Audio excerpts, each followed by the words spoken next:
Pembelajaran tematik muatan bahasa Indonesia tema 2 udara bersih bagi kesehatan.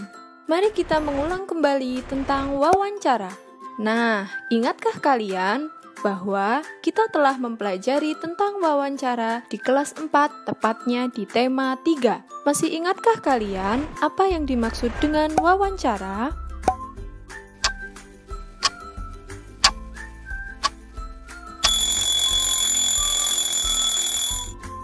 Ya, wawancara adalah kegiatan tanya-jawab secara lisan antara dua orang atau lebih secara langsung untuk mendapatkan informasi.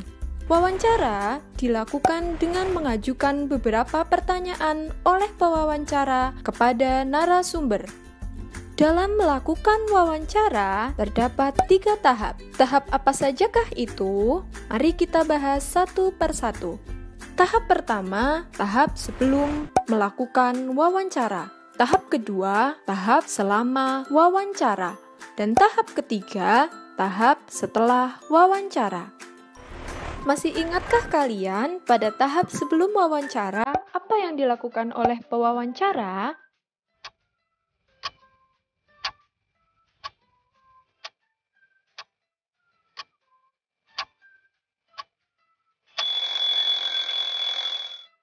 Yang pertama, pewawancara menentukan tema. Yang kedua, pewawancara mencari narasumber sesuai dengan tema. Yang ketiga, pewawancara menyiapkan peralatan wawancara.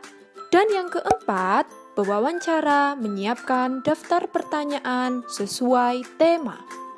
Untuk membuat daftar pertanyaan, kita membutuhkan kata tanya. Kata tanya untuk pertanyaan biasa kita kenal dengan 5W1H. Yang pertama, what atau apa, untuk menanyakan tentang benda atau segala sesuatu yang berkaitan dengan pokok bahasan. Contoh, apa nama tumbuhan langka ini?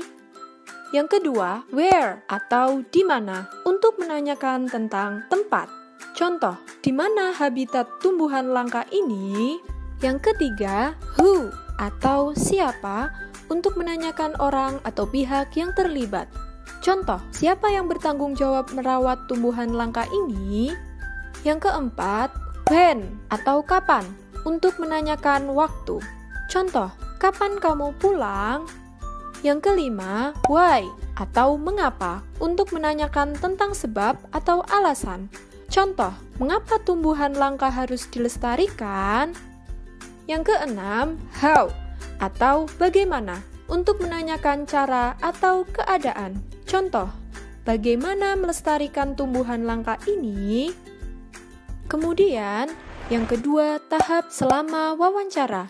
Yang harus dilakukan adalah, yang pertama, datang tepat waktu. Yang kedua, memperkenalkan diri kepada narasumber. Yang ketiga, menyampaikan tujuan wawancara. Yang keempat, menyampaikan pertanyaan dengan sopan dan jelas. Yang kelima, mencatat jawaban atau merekam jawaban dari narasumber. Yang keenam, memberikan kesan yang baik kepada narasumber. Yang terakhir adalah tahap setelah wawancara, yaitu menyampaikan maaf dan terima kasih, serta menulis hasil laporan wawancara secara sistematis, lengkap, dengan kalimat efektif sesuai PUEBI atau Pedoman Umum Ejaan Bahasa Indonesia. Apa itu sistematis? Sistematis adalah ditulis secara teratur. Seperti yang pertama, menuliskan latar belakang yang berisi tentang alasan melakukan wawancara. Yang kedua, menuliskan tujuan, berisi tentang maksud dan tujuan melakukan wawancara.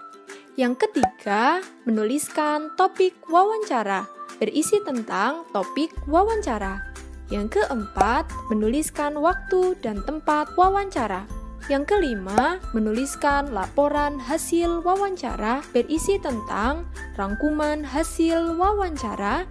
Dan yang terakhir, menuliskan kesimpulan yang berisi tentang kesimpulan hasil wawancara. Sampai di sini, sudahkah kalian paham tentang wawancara? Lalu, menurut kalian, apa saja sih tujuan wawancara itu? Ya, betul sekali. Wawancara bertujuan untuk yang pertama, mendapatkan informasi sesuai dengan tema. Yang kedua, menggali informasi berupa data atau fakta. Yang ketiga, memperoleh kejelasan terhadap sesuatu yang sedang terjadi. Yang keempat, memastikan kebenaran suatu data atau fakta. Supaya kalian lebih jelas dan paham, kalian dapat mencoba melakukan wawancara terhadap orang tua kalian dengan tema pekerjaan. Kalian dapat melakukan langkah-langkah yang sudah dijelaskan sebelumnya. Selamat mencoba!